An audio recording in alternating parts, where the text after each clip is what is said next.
Moving now to the Middle East, the ceasefire in Gaza started just over a month ago, but the tensions are still running high. Riley Underwood is in studio now to give us the details as that conflict begins to ramp back up. Riley? Yeah, Ronnie, so as part of the ceasefire deal, Hamas agreed to give away 10 Israeli hostages, only 6 living ones, in exchange for over 600 Palestinian prisoners to be released. In the release of the dead hostages, Hamas militants carried around the black coffins in a public display that was broadcast on all of the local television stations. They were displayed in front of a painted mural of the 4 individuals. Below, Israel Prime Minister Benjamin Netanyahu, made out to look like a vampire with blood dripping from his sharp teeth.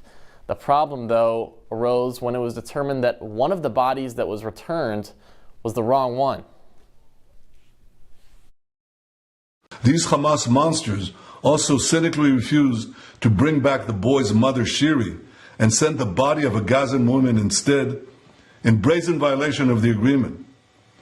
And as the Prime Minister of Israel, I vow that I will not rest until the savages who executed our hostages are brought to justice.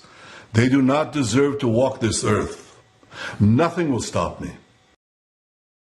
Netanyahu announced early yesterday that the release of the over 600 Palestinian prisoners and detainees is being delayed, he says, until the release of the next hostages have been assured and the humiliating ceremonies stop.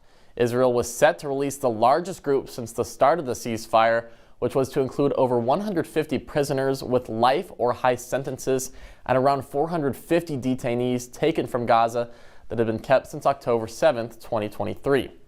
Now, it's unsure how long the ceasefire will last.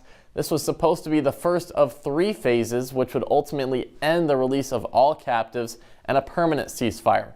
For now, Israel has already released numerous Palestinian prisoners and terrorists, including one former commander that was serving 48 life sentences for multiple terror attacks, including a 1996 bus bombing in Jerusalem.